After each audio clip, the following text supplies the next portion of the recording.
तो हम लोग जिस टॉपिक के बारे में चर्चा करने चल रहे हैं वो टॉपिक था क्या चीज, तो नेचर ऑफ हेलोबेंजीन। अरे बेटा, हम लोग पढ़े हैं पिछले लेक्चर में कि जो ऑर्थो पारा डायरेक्टिंग ग्रुप होते हैं वो रिंग एक्टिवेटिंग होते हैं। जो ऑर्थो पारा डायरेक्टिंग होते हैं वो क्या होते हैं, रिंग एक्टिवेटिंग होते हैं। और जो मेटा डायरेक्टर होते हैं वो रिंग डीएक्टिवेटिंग होते हैं। अभी तक ये पढ़े हैं। जानते हो हैलोजन का बिहेवियर बहुत विचित्र है, थोड़ा अलग है। यह होते तो ऑर्थो पारा डायरेक्टर है। ये नेचर में कैसे होते हैं, ऑर्थो पारा डायरेक्टर होते हैं, ठीक है। लेकिन ये फिर भी रिंग डीएक्टिवेटिंग होते हैं। ये फिर भी कैसे होते हैं नेचर में, रिंग डीएक्टिवेटिंग होते हैं। रिंग डीएक्टिवेटिंग होते हैं नेचर में। अब ये देखो कॉन्ट्राडिक्शन है ना, यहाँ पर ऑर्थो पारा डायरेक्टर है लेकिन रिंग को डीएक्टिवेट नहीं करते हैं, डीएक्टिवेट कर देते हैं, ठीक है। अब उसके लिए क्या क्यों जिम्मेदार है, कारण सहित बात समझिएगा। देखिए, जैसे मान लीजिए कोई हेलोबेंजीन है, मान लीजिए कोई हेलोबेंजीन है, ये हेलोजन लगा हुआ है, ठीक है। हेलोजन लगा हुआ है और यह हेलोजन के बारे में हम लोग जानते हैं, क्या जानते हैं कि इनके रेजोनेंस का इफेक्ट कमजोर, इंडक्टिव इफेक्ट डोमिनेटिंग होता है। हेलोजन के इफेक्ट में इंडक्टिव इफेक्ट जो होता है, इंडक्टिव इफेक्ट डोमिनेटिंग होता है। इंडक्टिव इफेक्ट जो होता है वो क्या होता है, डोमिनेटिंग होता है। इनका इंडक्टिव इफेक्ट डोमिनेट करता है। तो इंडक्टिव इफेक्ट में ये कैसा है, इलेक्ट्रॉन विड्रॉइंग है कि इलेक्ट्रॉन पुशिंग है, इलेक्ट्रोनेगेटिव है, इलेक्ट्रॉन विड्रॉइंग है। अरे बेटा, ये बेंजीन रिंग का इलेक्ट्रॉन डेंसिटी घटाए रहता है। बेंजीन रिंग का इलेक्ट्रॉन डेंसिटी क्या किए रहता है, घटा कर रखता है। अब घटा कर रखता है तो इलेक्ट्रोफाइल को अट्रैक्ट करने का काम नहीं करता है। बेंजीन रिंग अगर घटा हुआ है तो ये क्या करके रखा है, रिंग को डीएक्टिवेट करके रखा है। सर डीएक्टिवेट करके रखा है तो फिर ऑर्थो पारा डायरेक्टिंग क्यों है, तो जानते हो बेटा ऑर्थो पारा डायरेक्टिंग क्यों है। जैसे मान लीजिए कहीं पर कोई हैलोजन एटम है और हैलोजन एटम है और ऐसे केस में इलेक्ट्रोफाइल का अटैक जो है वो ऑर्थो या पारा पोजीशन पर हो गया है। ऐसे केस में इलेक्ट्रोफाइल का अटैक जो है वो कहां पर हो गया है, ऑर्थो या पारा पोजीशन पर हो गया है। ये मान लो इस पोजीशन पर हुआ, यहाँ प्लस चार्ज आ गया, यही ना इसका सिग्मा कॉम्प्लेक्स बनेगा। अरे क्या इसके सिग्मा कॉम्प्लेक्स में अगर रेजोनेंस हो तो पहले रेजोनेंस में ये पाई बॉन्ड का शिफ्टिंग यहाँ, दूसरे रेजोनेंस में ये पाई बॉन्ड का शिफ्टिंग यहाँ, और पॉजिटिव चार्ज कहाँ डेवलप हो जाएगा, पॉजिटिव चार्ज डेवलप हो जाएगा हेलोजन के जड़ में। तो पॉजिटिव चार्ज जो डेवलप हो गया है वो हेलोजन के जड़ में डेवलप हो गया है, ठीक है। ये यहाँ ये इलेक्ट्रोफाइल हाइड्रोजन और बॉन्डों की स्थिति यहाँ और यहाँ है। सुनो बेटा, ये इसके पास लोन पेयर है, ये लोन पेयर देकर इस सिग्मा कॉम्प्लेक्स के स्टेबिलिटी को क्या कर देगा, बढ़ा देगा।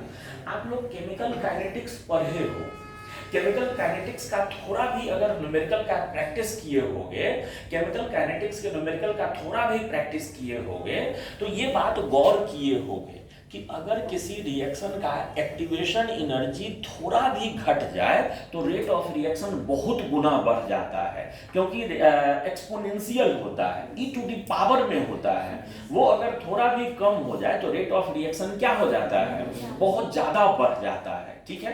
तो जानते हो बेटा, देखो नॉर्मल कंडीशन में सिग्मा कॉम्प्लेक्स जो था वो मान लो इस हाइट पे था, और अगर ये अपना लोन पेयर देकर ये सिग्मा कॉम्प्लेक्स को स्टेबलाइज कर दे तो सिग्मा कॉम्प्लेक्स अगर स्टेबल हो गया है तो एक्टिवेशन एनर्जी क्या हो गया है, कम, तो रिएक्शन का रेट क्या हो जाएगा, बढ़ जाएगा। बात समझना, जैसे एक टंकी में दो पाइप लगा हुआ हो पानी आउटलेट के लिए, एक पाइप पतला हो दूसरा पाइप मोटा हो, तो ज्यादा पानी किस रास्ते से निकल जाएगा। तो कहने का मतलब कि यहाँ पर दो चांस है, दो चांस है। एक चांस है कि मेटा पर अटैक हो, एक चांस है कि ऑर्थो पारा पर अटैक हो। अगर ऑर्थो पारा पर अटैक होगा तो उस रिएक्शन का एक्टिवेशन एनर्जी क्या है, कम, एक्टिवेशन एनर्जी कम है तो इसका मतलब उस अटैक के कारण होने वाला रिएक्शन क्या हो जाएगा, जल्दी जल्दी होगा। और यहाँ पर अगर अटैक हो तो वहां होने वाला रिएक्शन का एक्टिवेशन एनर्जी नॉर्मल जैसा होना चाहिए था वैसा होगा, तो वहां पर होने वाला रिएक्शन क्या हुआ करेगा, स्लो हुआ करेगा।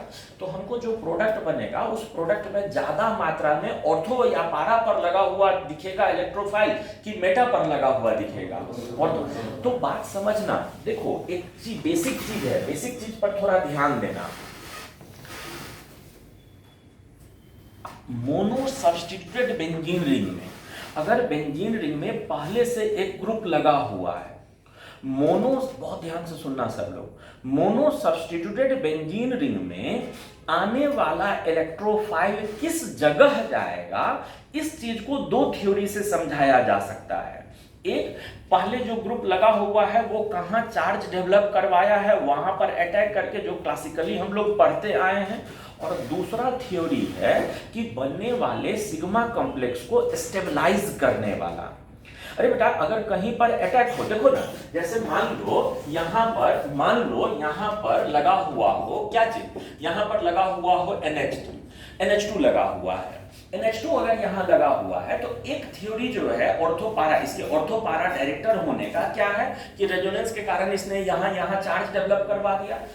दूसरा थ्योरी क्या हो सकता है कि अगर ऑर्थो या पारा पर अटैक हो, जैसे मान लो यहाँ अटैक करवाएं, अरे बेटा यहाँ अटैक करवाएं तो प्लस चार्ज यहाँ डेवलप हुआ, और प्लस चार्ज अगर यहाँ डेवलप हुआ है तो अगली बार क्या होगा, अगर पॉजिटिव चार्ज यहाँ डेवलप हुआ है तो अगला बार क्या होगा, ये बॉन्ड का पोजीशन यहाँ, पॉजिटिव चार्ज यहाँ हो जाएगा, और फिर ये लोन पेयर उस सिग्मा कॉम्प्लेक्स को क्या कर देगा, स्टेबलाइज कर देगा। और सिग्मा कॉम्प्लेक्स स्टेबलाइज हो गया तो फिर उस रास्ते से होने वाला रिएक्शन का रेट क्या हो जाएगा, बढ़ जाएगा। तो कौन ऑर्थोपारा है, कौन मेटा है, डायरेक्ट माने कौन ऑर्थोपारा पर ग्रुप को भेजेगा, कौन मेटा पर ग्रुप को भेजेगा, इसको समझने समझाने के लिए दो थ्योरी है। एक थ्योरी है चार्ज डेवलपमेंट वाला, और एक थ्योरी है कि बनने वाले सिग्मा कॉम्प्लेक्स को कौन स्टेबलाइज करता है या कौन डीस्टेबलाइज करता है। देखो अगर मान लो कोई मेटा डायरेक्टर, यहाँ पर कहाँ मिटा है, कहीं मिटाते हैं, मान लो बेंजीन रिंग में कोई मेटा डायरेक्टर ग्रुप लगा हुआ है, बेंजीन रिंग में कोई मेटा डायरेक्टर ग्रुप लगा हुआ है। अब यहाँ पर ऑर्थोपारा पर अटैक बिल्कुल नहीं होता है, क्यों?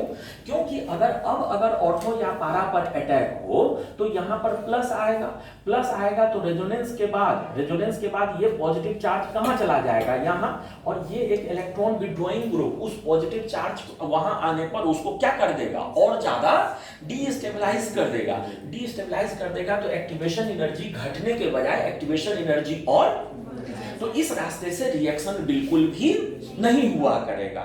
ये बात समझ में आ गया। तो हम लोग ग्रुपों के नेचर को दोनों तरह से समझा सकते हैं। अरे बेटा जानते हो चार्ज डेवलप होने वाला इफेक्ट बेसिक लेवल के लिए है। अगर कुछ एक्सेप्शनल चीजों को समझना हो, कुछ ऐसी चीजें हैं जो कि सिर्फ इस थ्योरी के द्वारा समझाया जा सकता है, तो ये ओरिजिनल चीज है, माने सिग्मा कॉम्प्लेक्स के स्टेबलाइज और डीस्टेबलाइज करने वाला जो लॉजिक है वो ज्यादा कारगर है, उसको ज्यादा समझना है। अभी से आगे तक हम कुछ ऐसे चीजों के कारण को समझाएंगे जो कि उस तरीके से नहीं समझाया जा सकता है। बात समझ में आ गया? तो उसमें एक ये है हैलोजन का नेचर, बिहेवियर भी है। जानते हो बेटा हैलोजन का बिहेवियर क्यों ऐसा है? ऐसा इसलिए है, रिंग डीएक्टिवेटिंग इसलिए है क्योंकि पहले से बेंजीन रिंग में इलेक्ट्रॉन क्लाउड घटा कर रखता है, इलेक्ट्रोफाइल को अट्रैक्ट नहीं करता है, रिंग डीएक्टिवेटिंग है। लेकिन फिर भी ऑर्थोपारा डायरेक्टिंग है। क्यों ऑर्थोपारा डायरेक्टिंग? अगर पूछा जाए आप लोगों से कि हैलोजन क्यों ऑर्थोपारा डायरेक्टिंग है तो कारण सहित समझा सकते हैं। क्यों? क्योंकि उस हैलोजन रहते हुए अगर ऑर्थो या पारा पर अटैक होता है तो बनने वाले सिग्मा कॉम्प्लेक्स को वो क्या कर दिया करेगा, स्टेबलाइज कर दिया करता है। बनने वाले सिग्मा कॉम्प्लेक्स को क्या कर दिया करता है, स्टेबलाइज कर दिया करता है। इतना कहानी, इतना बात समझ में आ गया सभी लोगों को? जानते हो बेटा यह जो बिहेवियर है ना, यह सिर्फ हैलोजन का होता है ऐसी बात नहीं है। ये बिहेवियर हैलोजन का होता है ऐसी बात नहीं है। देखो दो ग्रुप और हैं, एक ग्रुप है NO और एक ग्रुप है SO डबल बॉन्ड O और OH। हाँ, ये दोनों ग्रुप भी ऐसे हैं जो कि यही कैटेगरी में आते हैं। यह दोनों भी यह दोनों भी होते ऑर्थोपारा डायरेक्टर है, लेकिन रिंग डीएक्टिवेटिंग है। ये दोनों को याद रखोगे, नाइट्रोसो और सल्फोनस, ये दोनों भी जो होते हैं वो इसी कैटेगरी में आते हैं। किस कैटेगरी में? रिंग डीएक्टिवेटर, लेकिन ऑर्थो। इनका क्या लॉजिक, इनका क्या कारण है? देखो, ये इनका स्ट्रक्चर कैसा होता है, N डबल बॉन्ड O, और बॉन्डों का पोजीशन ऐसा, और नाइट्रोजन के पास लोन पेयर भी है। अरे बेटा, ये नॉर्मल कंडीशन में ये डबल बॉन्ड रेजोनेंस में भाग लेगा और बेंजीन रिंग का इलेक्ट्रॉन डेंसिटी घटाकर रखेगा। लेकिन अगर मान लो ऑर्थोपारा पर अटैक हो, यहां पर अटैक हो ऑर्थोपारा पर, और अटैक होने के कारण, रेजोनेंस के कारण जब यहां पॉजिटिव चार्ज डेवलप होगा, तो फिर अपना लोन पेयर देकर उस सिग्मा कॉम्प्लेक्स को क्या कर देगा? पाई बॉन्ड भी है, लोन पेयर भी है। यहां भी ये इसके पास यहां लोन पेयर होगा ना, पाई बॉन्ड भी है, लोन पेयर भी है। तो पाई नॉर्मल कंडीशन में पाई बॉन्ड रेजोनेंस में भाग लेता है, इलेक्ट्रॉन विड्रॉइंग की तरह बिहेव करता है। लेकिन जब सिग्मा कॉम्प्लेक्स बने और इसके जड़ में पॉजिटिव चार्ज आए, तो लोन पेयर देकर उसको क्या कर देता है? तो यह लोग भी बिहेव करता है किसके जैसा? यह लोग भी बिहेव करता है रिंग, लेकिन ऑर्थोपारा डायरेक्टर के जैसा बिहेव करता है। इतना कहानी समझ में आ गया? जानते हो बेटा, यहां पर हमको एक चीज और समझाने का मन कर रहा है, देखिएगा, सुनते चलो।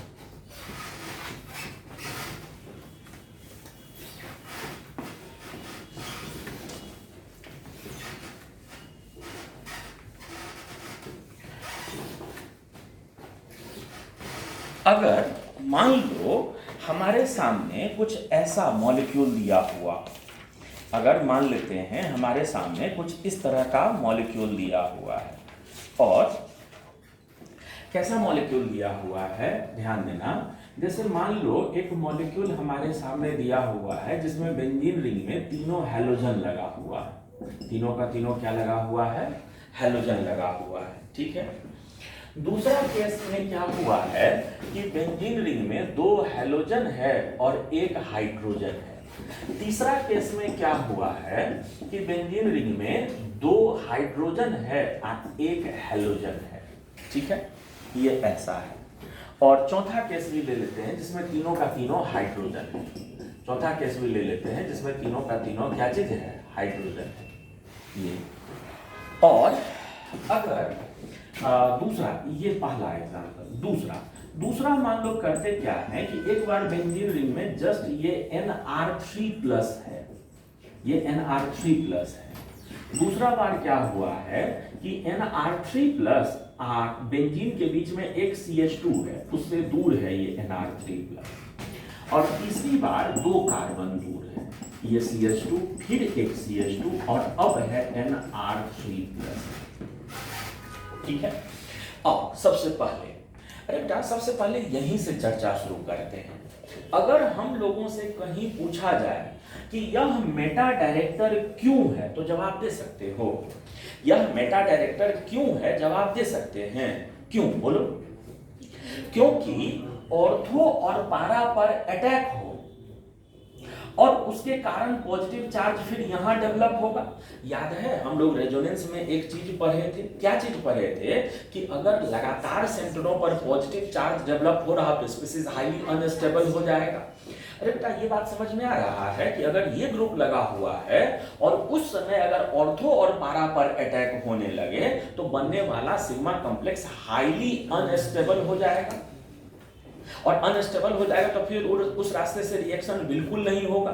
जानते हो, ये ग्रुप अगर लगा हुआ हो तो वहां पर 100% मेटा पर होता, ऑर्थो पारा पर एकदम नहीं होता। ये इतना मजबूत डीएक्टिवेटर है, और इतना मजबूत डीएक्टिवेटर और कोई नहीं होता है। और इसका जानते हो, अगर बीच में एक CH2 है, गौर करना, ये सबसे ज्यादा धोखा देता है। बीच में एक CH2 है तो इसका तो हाइपर कंजुगेशन यहाँ काम करेगा, इसको तो ऑर्थो पारा होना चाहिए था। लेकिन अभी भी इसमें जो मेटा का परसेंटेज होता है, एक दूर होने पर भी परसेंटेज ऑफ मेटा 88 होता है। मेजर अभी भी इसमें मेटा होता है, क्योंकि एक घर दूर होने पर भी ये चार्ज इतना ज्यादा है अभी भी कि एक CH2 दूर होने के बावजूद भी यहाँ डेवलप होने वाले पॉजिटिव चार्ज को ठीक ठाक डिस्टेबलाइज कर देता है। एक एकदम इसको याद रखना, अगर NR3 ग्रुप बेंजीन से एक कार्बन दूर भी है तो भी मेजर प्रोडक्ट मेरा ऑर्थो पारा नहीं, मेजर प्रोडक्ट मेरा कौन हुआ करता है? हाँ, अगर 2 कार्बन दूर है तब जाकर फिर मेजर होने लगता है कौन? ऑर्थो पारा। जानते हो यहाँ परसेंटेज ऑफ मेटा जो होता है वो 19 होता है, यहाँ परसेंटेज ऑफ मेटा कितना रह जाता है? 19 हो जाता है। सुनना, आओ इसमें बेटा अगर CH3 ग्रुप लगा हुआ रहे तो ये ऑर्थो मेजर इसमें ऑर्थो पारा होगा कि मेटा होगा? मेजर इसमें ऑर्थो पारा होगा कि मेटा होगा? बताओ। सी अभी ना बताए थे रिवर्स हाइपर कंजुगेशन, भूल गए? CH3 ग्रुप लगा हुआ हो तो ये क्या हो जाएगा बोलो? ये मेटा डायरेक्टर हो जाएगा। और मेटा डायरेक्टर यहाँ पर परसेंटेज ऑफ मेटा जो होता है, परसेंटेज ऑफ मेटा जो होता है वो 64.6 होता है। परसेंटेज ऑफ मेटा क्या होता है? 64.6। अगर मान लो बेंजीन में 2 हाइड्रोजन हो 1 हाइड्रोजन हो, अब परसेंटेज किसका ज्यादा होगा? मेटा का कि ऑर्थो पारा का? अरे बेटा यहाँ पर परसेंटेज ज्यादा होने लगता है ऑर्थो पारा का। एक भी हाइड्रोजन अगर आ जाए ना तो यहाँ पर परसेंटेज ऑफ मेटा जो हो जाता है वह कम रहता है। परसेंटेज ऑफ मेटा 33.8 है, 33.8। 33.8 का मतलब समझे, लगभग 64.2% जो हो जाएगा, 66.2% जो हो जाएगा क्या है? ऑर्थो पारा। सर ये ऐसा क्यों? ये ऐसा क्यों? दो को हैलोजन है तब ऑर्थो पारा को ज्यादा काहे कर रहे हैं? ध्यान दे रहे हैं? हम जो बोल रहे हैं बात ध्यान दे रहे हो? इसका हम कारण बोलने जा रहे हैं, ध्यान से सुनना। इसका कारण बोलने जा रहे हैं, ध्यान से सुन। मान ले तुम्हारे पास एक बर्तन है और उस बर्तन में ऐसा ऐसा 10 मॉलिक्यूल है। अरे बेटा उन 10 मॉलिक्यूल में से बेंजीन रिंग में एक समय में एक ही इफेक्ट हो रहा होगा।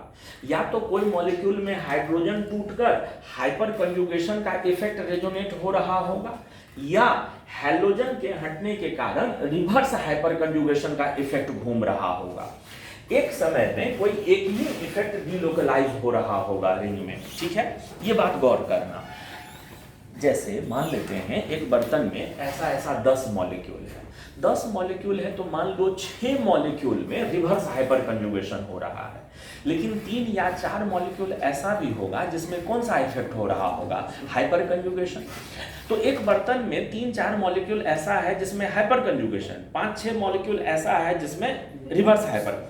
आप इलेक्ट्रोफाइल हैं, आपके पास दोनों है। इधर वाला मॉलिक्यूल तुमको हेट करता है, भगा रहा है, इधर वाला मॉलिक्यूल तुमको इनवाइट कर रहा है। एज एन इलेक्ट्रोफाइल आप कहाँ अटैक करना पसंद करेंगे?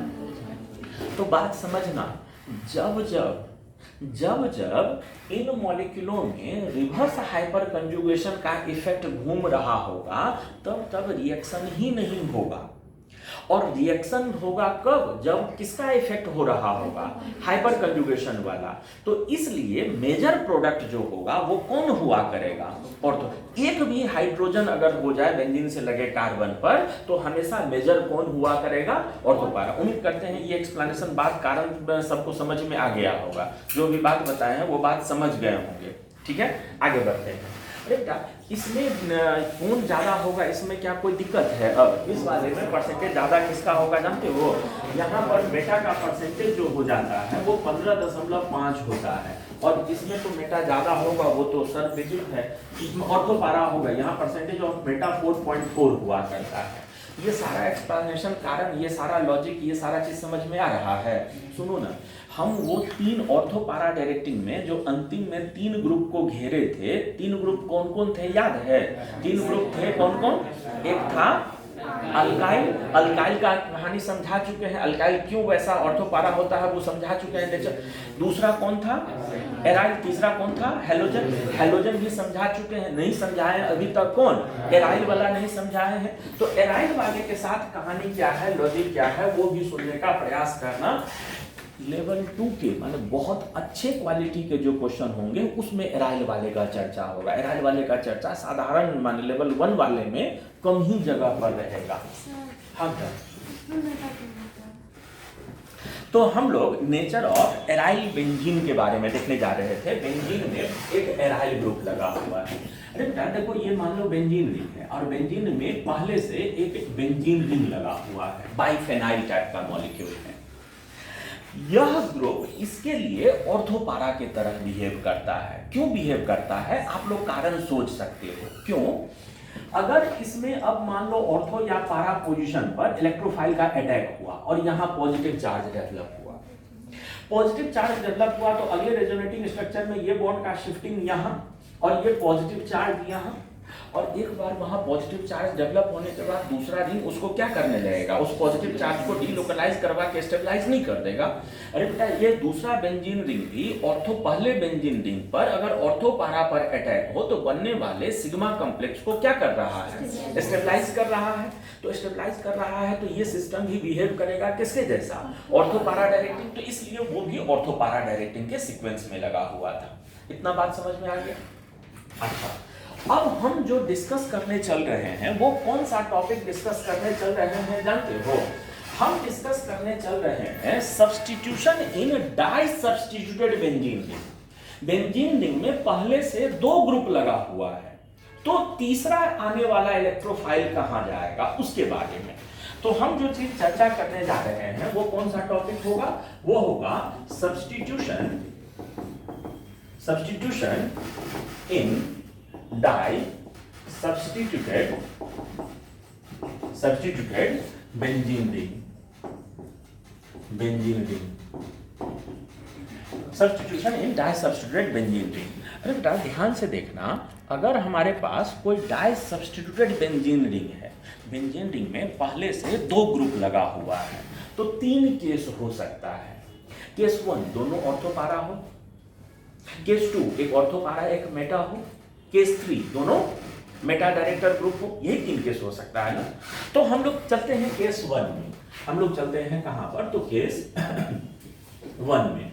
केस 1 में when both the groups are क्या चीज, ऑर्थो एंड पारा डायरेक्टर। जब दोनों का दोनों ग्रुप ऑर्थो या पारा डायरेक्टर हो। अरे बेटा दोनों का दोनों ग्रुप अगर ऑर्थो पारा डायरेक्टर हो तो भी 3 बात हो सकता है। क्या क्या हो सकता है कि ऑर्थो और पारा दोनों बगल बगल हो, या दूसरा केस हो सकता है कि ऑर्थो पारा जो हो वो एक घर दूर हो। तीसरा केस जो हो सकता है वो ऑर्थो पारा जो हो आमने सामने हो, दोनों ऑर्थो पारा एक दूसरे के आमने सामने हो। यही 3 केस हो सकता है ना। देखिएगा, अगर दोनों बगल बगल है तो ये ऑर्थो पारा रेजोनेंस के कारण अपने बगल और अपने सामने का इलेक्ट्रॉन डेंसिटी बढ़ाएगा, और ये ऑर्थो पारा अपने बगल और अपने सामने का इलेक्ट्रॉन डेंसिटी बढ़ाएगा। अरे बेटा तो बचा हुआ चारों पोजीशन तो एक्टिवेटेड करवा रखा है, 2 पोजीशन को इसने 2 पोजीशन को उसने, तो चारों स्पॉट पर इलेक्ट्रोफिलिक एरोमेटिक सब्स्टिट्यूशन रिएक्शन हुआ करेगा। लेकिन अगर पूछा जाए क्वेश्चन के सर कहां पर ज्यादा कहां पर कम, कौन जगह मेजर कौन जगह माइनर, वो बताइए ना बेटा। वो तब डिसाइड होगा जब ऑर्थोपारा दोनों ऑर्थोपारा का नाम दिया हुआ हो। जैसे एक चीज देखो, जैसे मान लो यहां पर ये NH2 है और यहां पर ये CH3 है, ये मजबूत ऑर्थोपारा डायरेक्टिंग, ये उसके तुलना में कमजोर ऑर्थोपारा डायरेक्टिंग।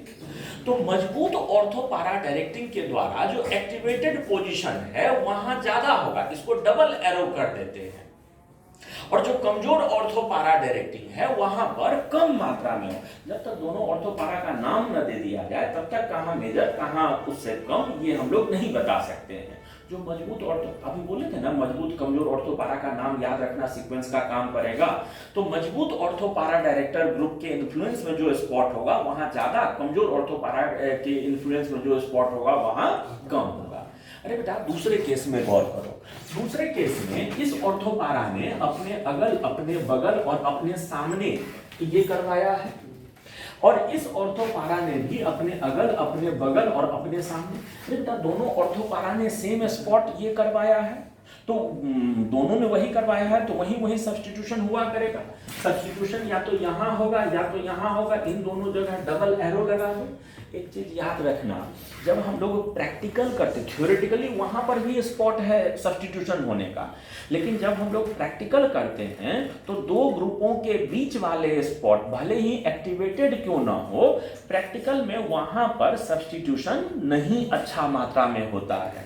माने 98% यही दोनों जगहों में को मिलाकर हो जाएगा, 1-2% ही वहां पर होगा, वहां पर सब्स्टिट्यूशन प्रैक्टिकली नहीं हुआ करता है। प्रैक्टिकल करने पर वो प्रोडक्ट नहीं बना करता है। बात समझ में आ गया?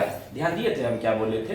तो इसलिए वहां पर हम कोई एरो अभी नहीं लगा रहे हैं। दो ग्रुप अगर हो तो वहां पर सब्स्टिट्यूशन जो होगा वो या तो कम मात्रा में, यहाँ डबल एरो कर दिए हैं तो वहां सिंगल एरो लगा सकते हैं, लेकिन वहां परसेंटेज जो बताएं वो ध्यान में रहा, वहां पर जो परसेंटेज हो जाता है वो बहुत कम हो जाता है, नहीं के बराबर होता है। ठीक है, अब यहाँ यहाँ पर फिर से सब्स्टिट्यूशन जो होगा वो यहाँ भी हो सकता है, यहाँ भी हो सकता है, यहाँ भी हो सकता है, यहाँ भी हो सकता है। कहाँ मेजर कहाँ माइनर वो तब तक हम लोग डिसाइड नहीं कर सकते हैं जब तक ग्रुपों का नाम न दे दिया जाए। जैसे मान लो एक जगह यहाँ लिखेंगे तो उसमें तो नहीं दिखेगा, जैसे मान लो एक जगह मिथाइल दे दिया, एक जगह क्लोरीन दे दिया। क्लोरीन तो बहुत कमजोर ऑर्थो पैरा डायरेक्टर होता है ना, तो फिर मिथाइल के द्वारा जो एक्टिवेटेड पोजीशन है वहां पर ज्यादा मात्रा में होगा। केस 1 समझ में आ गया क्या हो रहा है? हम लोग चलते हैं चर्चा करने के लिए केस 2 के बारे में। तो बेटा केस 2 में क्या होगा समझ रहे हो?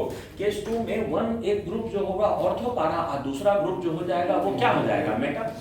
केस 2 में when one of the group is क्या बेटा? Ortho para and other is Meta director. ठीक है, अच्छा इसमें भी 3 केस हो सकता है। हमारा यहाँ ऑर्थो पारा है, यहाँ मेटा है। दूसरा केस हो सकता है कि हमारा ये ऑर्थो पारा है, ये मेटा है। तीसरा केस हो सकता है कि हमारा ये ऑर्थो पारा है, ये मेटा है। सुनना बेटा, इस केस में सबसे ज्यादा क्वेश्चन पूछे जाते हैं और सबसे ज्यादा दिक्कत भी होता है। यहाँ पर सबसे ज्यादा क्वेश्चन भी पूछे जाते हैं और सबसे ज्यादा दिक्कत भी होता है। एकदम स्पष्ट मेरा जो निर्णय है वो सुनना, उसका कारण फिर बाद में बताएंगे तो निर्णय क्यों है वो भी समझ में आ जाएगा। अगर बेंजीन रिंग में पहले से एक ऑर्थो पारा और एक मेटा डायरेक्टिंग ग्रुप लगा हुआ हो, अगर बेंजीन रिंग में पहले से एक ऑर्थो पारा एक मेटा डायरेक्टिंग ग्रुप लगा हुआ हो तो मेटा डायरेक्टर के ग्रुप को इग्नोर कर दीजिए। ऑर्थो पारा ने जहां जहां एक्टिवेट करवाया है वहां वहां आंसर कर दीजिए, वो सही आंसर होगा। Just ignore the effect of Meta directing group. जहां जहां ऑर्थो पारा है, ये बात सुन लिए थे, जहां जहां ऑर्थो माने यहाँ पर पूछा जाए कहाँ कहाँ सब्स्टिट्यूशन होगा तो यहाँ यहाँ, यहाँ अगर पूछा जाए कहाँ कहाँ सब्स्टिट्यूशन होगा तो यहाँ यहाँ, यहाँ पूछा जाए सब्स्टिट्यूशन कहाँ कहाँ होगा तो यहाँ यहाँ। अब सवाल ये उठता है कि सर काहे इग्नोर करवा दिए? मेटा डायरेक्टर है तो काहे? देखो बहुत टेंशन में, मेटा डायरेक्टर सोचना शुरू कर दिए तो बहुत परेशानी में पड़ जाओगे। इस केस में लगता है कि सर यहाँ इसने बढ़ाया और इसने घटा दिया, तब तो ई और ई सेम हो गया। मैथ वाला लोग ऐसे सोचने लगते हैं, ऐसी बात नहीं है। मेरा इसका एक्सप्लेनेशन का थोड़ा हिंट हम पहले भी दे चुके हैं, सुनिएगा। याद है? सुनिएगा ध्यान से, बहुत ध्यान से। हम थोड़ा देर पहले एक बात बोले थे कि बेंजीन रिंग में एक ग्रुप का इफेक्ट एक समय पर होता, माने एक समय पर कोई एक ही का इफेक्ट होता है। मान लो ऐसे वाले या ऐसे वाले बर्तन में 10 मॉलिक्यूल है, 10 में से 5 मॉलिक्यूल में उसके अंदर वाला इफेक्ट हो रहा होगा, 5 मॉलिक्यूल में उसके वाला इफेक्ट हो रहा होगा। एज एन इलेक्ट्रोफाइल आप कब अटैक करेंगे? जब मेटा का इफेक्ट डिलोकलाइज हो रहा होगा कि जब ऑर्थो पारा का इफेक्ट डिलोकलाइज होगा। तो ऑर्थो पारा वाला, तो ऑर्थो पारा ने ही तो गाइड किया रिएक्शन के आने वाले जगह, रिएक्टेंट के आने वाले पोजीशन को। इसलिए बात समझ गए क्या कहना है? रिएक्शन उसी समय होता है जब ऑर्थो पारा वाले का इफेक्ट डिलोकलाइज हो रहा हो। तो इफेक्टिवली हमको माने आने वाले ग्रुप का पोजीशन कौन डिसाइड कर रहा है? ऑर्थो पारा। तो इसीलिए खाली ऑर्थो पारा को सोच रहे हैं। ऐसा नहीं है कि मेटा का इफेक्ट घूम नहीं रहा होगा या मेटा अपना इफेक्ट नहीं दिखा रहा होगा, लेकिन जब जब मेटा का इफेक्ट आ रहा होगा तब तब रिएक्शन हो ही नहीं रहा होगा। तो इसलिए हम लोग क्या किए हैं, उसको इग्नोर किए हैं। दूसरा वाले में निष्कर्ष पहुंच गया, इस पर ज्यादा क्वेश्चन पूछेगा, ये गलती करवाता है, तो वो ध्यान रखिएगा। अरे बेटा थर्ड केस हम लोग सोचने चल रहे हैं, केस 3 में हम लोग चल रहे हैं, और केस 3 में क्या हो जाएगा, when both the groups are क्या बेटा, मेटा डायरेक्टिंग, दोनों ग्रुप मेटा डायरेक्टिंग हो। जब दोनों ग्रुप मेटा डायरेक्टिंग हो तो ही 3 कंडीशन हो सकता है। पहला कंडीशन होगा ये, जब दोनों मेटा, ये M1 कर देते हैं, ये M2 कर देते हैं। दूसरा केस हो सकता है जब दोनों मेटा जो हो, ये M1 हो जाए, यहाँ M2 हो जाए। तीसरा मेटा जो होगा वो क्या होगा, आमने सामने ये M1 हो जाए और ये M2 हो जाए, यही चीज होगा ना।